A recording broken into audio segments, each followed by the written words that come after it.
지난번 수요기도 시간을 통해서 우리는 솔로몬의 아들 르호보암의 잘못된 선택에 대해서 살펴보았었습니다. 이 르호보암은 백성들로부터 어떤 요구를 받았었습니까? 자기들에게 부과된 무거운 짐을 좀 가볍게 해달라는 그런 요구를 받았었죠. 솔로몬 시대 때 백성들은 성전도 짓고 왕궁도 짓고 나라의 방어를 위한 요새들도 많이 짓고 또 솔로몬의 말년에는 무엇을 짓는데 이 백성들이 동원되었었습니까? 우상 숭배를 하는 그런 신당들을 짓는 일에도 동원되었었습니다. 이러한 일들은 사실 하나만 하더라도 참으로 큰 국가적인 사업인데 솔로몬은 이 여러 가지 큰 사업들을 자기의 당대에 다 해치워버리는 그런 일을 한 것이죠. 여러분께서 백성들은 너무도 힘들었고 아들 르호보암이 왕이 되자 짐을 좀 줄여주십시오 하고 요구를 하고 나선 것입니다. 짐을 조금 줄여주면 당신을 왕으로 인정하고 잘 섬길 테니까 좀 무거운 짐을 내려놓을 수 있도록 해달라고 요구를 한 것입니다.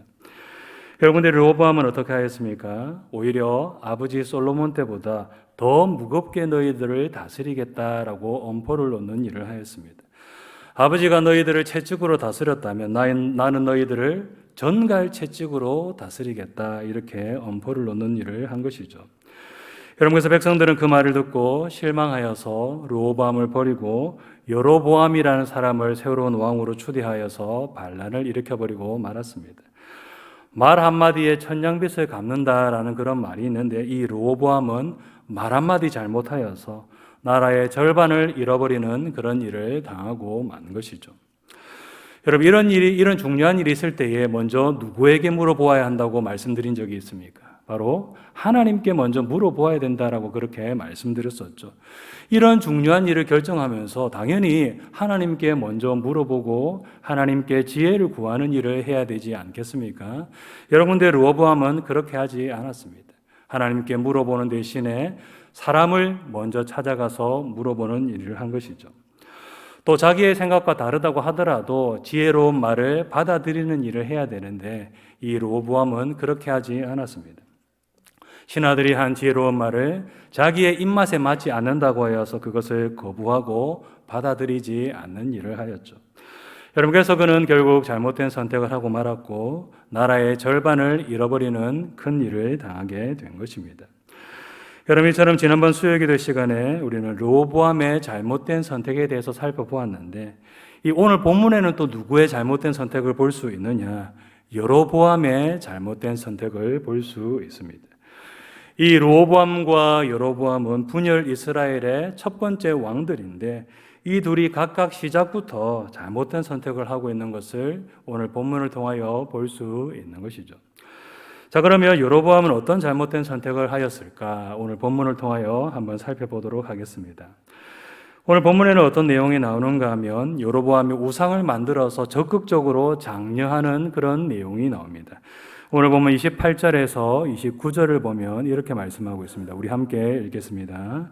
이에 계획하고 두 금송아지를 만들고 너희가 다시는 예루살렘에 올라갈 것이 없도다. 이스라엘아, 이는 너희를 애굽 땅에서 인도하여 올린 너희의 신들이라 하고 하나는 베델에 두고 하나는 단에 둔지라.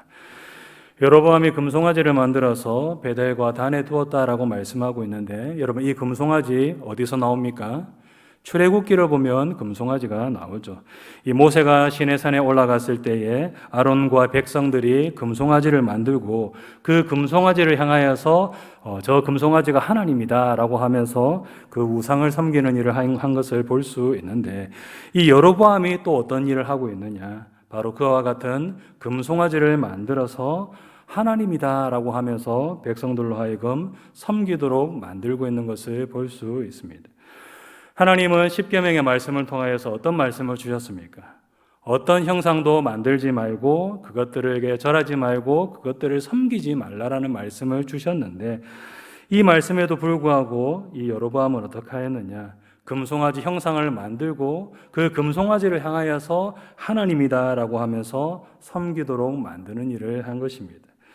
하나님께서 너무도 가증스럽게 여기시는 우상 숭배의 범죄를 국가적인 차원에서 적극적으로 장려하는 그런 엄청난 범죄를 저지른 것을 볼 수 있는 것이죠. 여러분 또 오늘 보면 31절을 보면 이렇게 말씀하고 있습니다. 우리 함께 읽겠습니다. 시작. 그가 또 산당들을 짓고 레위 자손 아닌 보통 백성으로 제사장을 삼고, 이 레위 자손이 아닌 보통 백성으로, 일반 백성으로 제사장을 삼았다라고 말씀하고 있습니다. 이 제사장은 아무나 세울 수 있는 것이 아닙니다. 레위 지파 중에서도 아론의 자손만 제사장으로 세울 수가 있습니다. 레위인이라고 해서 다 제사장으로 세울 수 있느냐? 결코 그런 것이 아닌 것입니다. 아론의 자손들만 제사장으로 세울 수가 있는 것인데, 이 여로보암이 어떤 일을 하고 있느냐? 아무나 그냥 세워가지고 제사장으로 삼고 있는 것을 볼 수 있는 것이죠. 이러한 일은 분명 하나님께서 미워하시는 범죄인데, 바로 이런 일을 여로보암이 아무렇지도 않게 저지르고 있는 것을 볼 수 있는 것입니다. 여러분 또 오늘 보면 32절 전반절을 보면 이렇게 말씀하고 있습니다. 우리 함께 읽겠습니다. 8째 달 곧 그 달 15째 날로 절기를 정하여 유다의 절기와 비슷하게 하고 배달해서 그와 같이 행하여. 하나님께서 정하신 절기와 비슷한 절기를 자기 마음대로 지어내는 일을 하였다라고 말씀하고 있습니다. 하나님께서 정하신 절기들은 자기가 마음대로 폐하여 버리고 자기가 만든 절기를 만들어서 백성들로 하여금 그 가짜 절기를, 인간이 만들어낸 절기를 지키도록 만드는 일을 한 것을 볼 수 있는 것이죠. 여러분, 저는 오늘 본문을 보면 여로보암이 금송아지 우상 종교를 하나 만들어서 백성들로 하여금 열심히 우상을 섬기도록 그렇게 장려하고 있는 것을 볼 수 있는데, 여러분, 이 여로보암이 왜 이런 일을 하고 있는 것일까요? 왜 우상을 만들어서 적극적으로 장려하는, 하나님께서 너무도 악하게 여기시는 그런 일을 저지르고 있는 것일까요? 여러분, 그 이유는 이렇게 해야 자기의 나라가 든든하게 세워진다라고 그가 잘못된 생각을 하였기 때문인 것입니다. 오늘 본문 26절에서 27절 말씀을 함께 읽도록 하겠습니다. 그의 마음에 스스로 이르기를 나라가 이제 다윗의 집으로 돌아가리로다. 만일 이 백성이 예루살렘에 있는 여호와의 성전에 제사를 드리고자 하여 올라가면 이 백성의 마음이 유다 왕 된 그들의 주 르호보암에게로 돌아가서 나를 죽이고 유다의 왕 르호보암에게로 돌아가리로다 하고. 여러분, 이스라엘 백성들은 1년에 3차례씩 하나님을 뵈러 올라와야 됐습니다. 6월절, 77절, 초막절 이렇게 새 절기 때마다 반드시 예루살렘에 올라와서 하나님께 제사를 드리고 하나님을 섬기는 일을 해야 되는 것이죠. 여러분들, 이렇게 예루살렘에 백성들이 왔다 갔다 하다가 백성들에게 어떤 생각이 들 수도 있겠습니까? 이 먼 데서부터 출발하여서 예루살렘에 와서 이렇게 왔다 갔다 하라니까 너무도 힘들다. 그냥 예루살렘 가까운 지역으로 이사 가서 살까? 여러분, 이런 생각이 들 수도 있지 않겠습니까? 북이스라엘에서 남유다까지 왔다 갔다 하라니까 너무도 힘들다. 그냥 남유다에 귀순하자. 북이스라엘 버리고 남유다의 백성으로 그냥 살아가자. 이런 생각이 들 수도 있는 일인 것입니다. 여로보암의 입장에서는 백성들이 신앙 쫓아가다가 이 자기를 배신하고 남유다를 선택하는 것이 아닌가, 이런 인간적인 생각이 얼마든지 들 수 있는 것이죠. 여러분, 그래서 여로보암은 그것을 염려하여서 어떻게 하였느냐? 백성들이 하나님을 섬기지 못하도록 우상을 만들어서 적극적으로 장려하는 일을 한 것입니다. 백성들이 하나님 섬기도록 그냥 가만히 내버려 두면 계속 성전이 있는 남유다를 왔다 갔다 할 수밖에 없는 것이고, 그렇게 되면 내 자리, 내 나라가 위태로워질 수도 있는 것 아니겠느냐.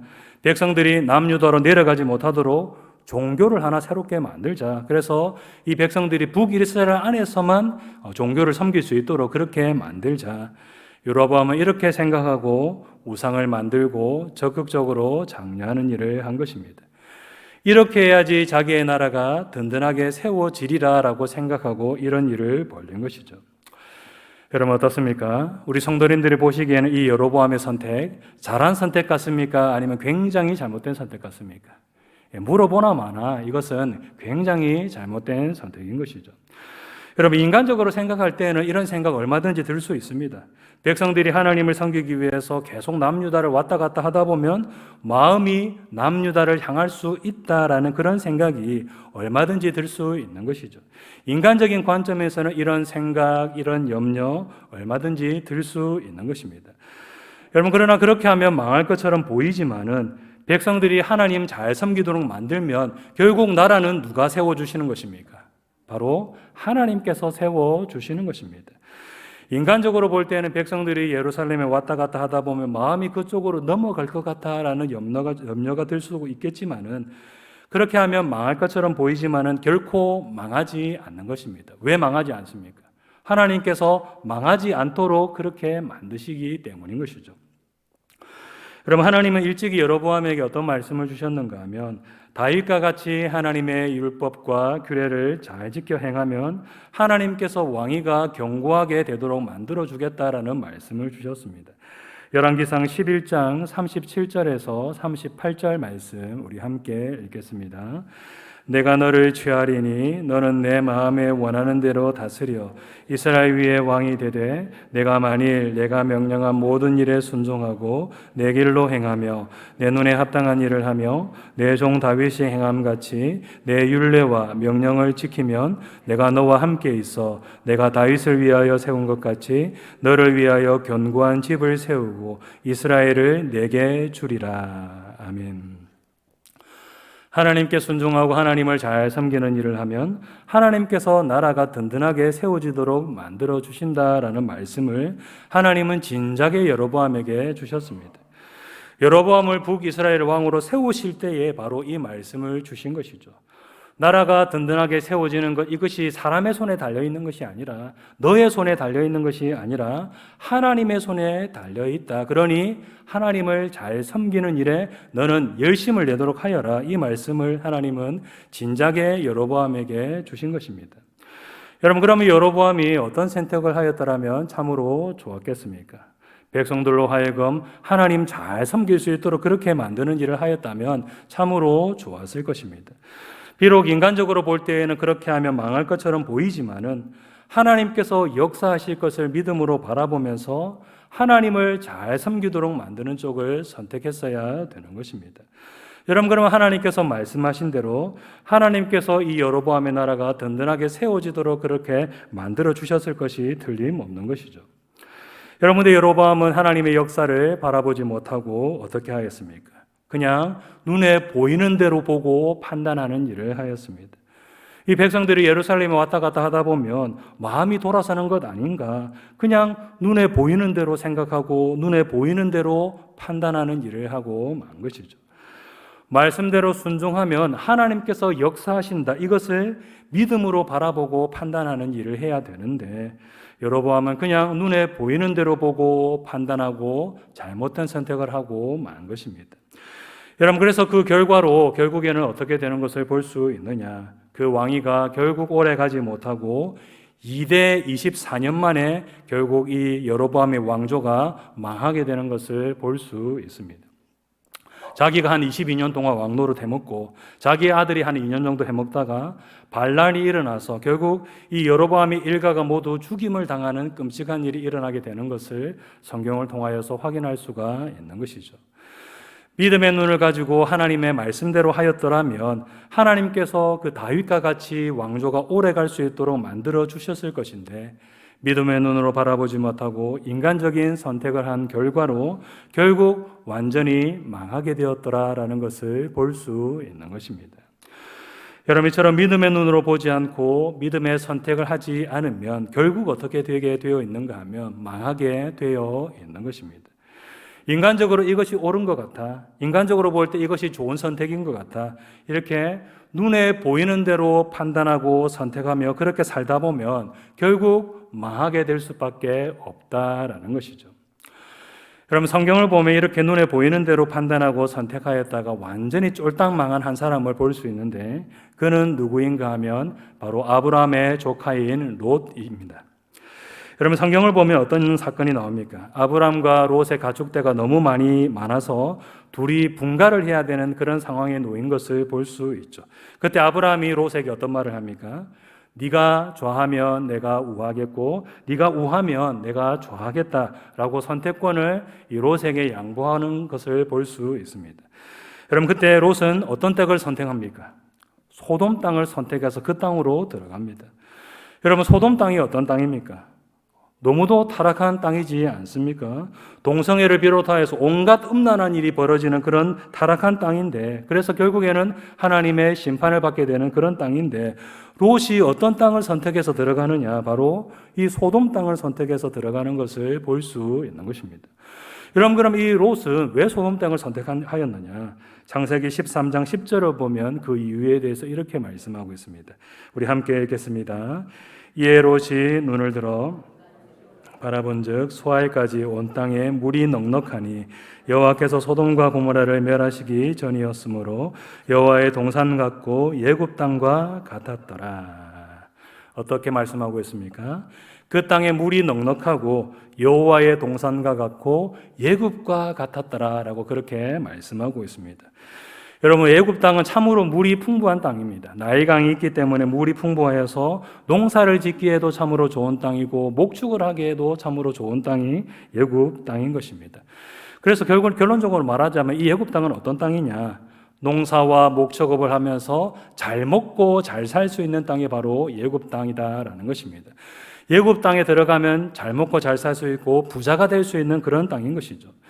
여러분들 롯이 보니까 소돔 땅이 딱 물이 풍부하여서 예굽 땅과 똑같아 보이는 것입니다. 더 나아가서는 에덴 동산처럼 너무도 풍족해 보이고 모든 것이 좋아 보이고 거기 들어가서 살면 행복하게 살 수 있을 것 같은 그런 생각이 든 것입니다.